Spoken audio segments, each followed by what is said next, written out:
Akshaya Tritiya offer మే 4 వరకు. ఎంత బంగారం కొంటే అంత వెండి ఫ్రీ.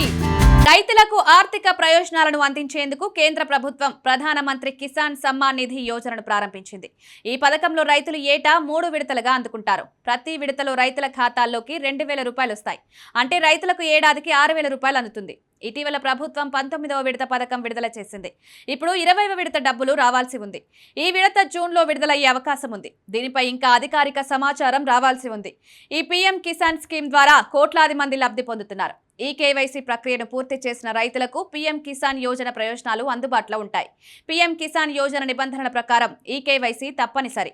ఈ కేవైసీ ప్రక్రియను పూర్తి చేయని రైతులు పథకం ప్రయోజనాలను పొందలేరు. రైతులు ఆన్లైన్, ఆఫ్లైన్లో ఈ కేవైసీని పొందవచ్చు. ఇది కాకుండా వారు ఆన్లైన్లో భూమికి సంబంధించి డాక్యుమెంట్ను సమర్పించాలి.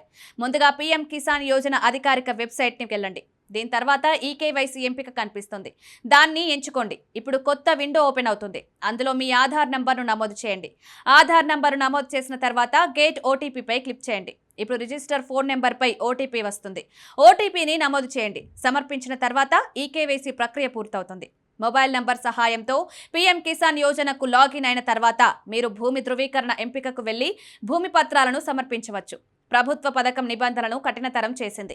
మీరు ల్యాండ్ వెరిఫికేషన్, ఈకేవైసీ చేయకపోతే పథకం ప్రయోజనాలు కోల్పోతారు.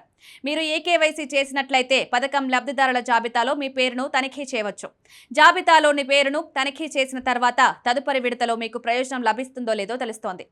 లబ్ధిదారుల జాబితాలో పేరును తనిఖీ చేయడానికి పీఎం కిసాన్ అధికారిక వెబ్సైట్కి వెళ్ళాలి. ఇప్పుడు లబ్ధిదారుల జాబితా ఎంపికకు వెళ్లి రాష్ట్రం, జిల్లా, బ్లాక్, గ్రామం మొదలైన వివరాలు పూరించండి. దీని తర్వాత పీఎం కిసాన్ యోజన లబ్ధిదారుల జాబితా ఓపెన్ అవుతుంది. ఇందులో మీ పేరును చెక్ చేసుకోవచ్చు.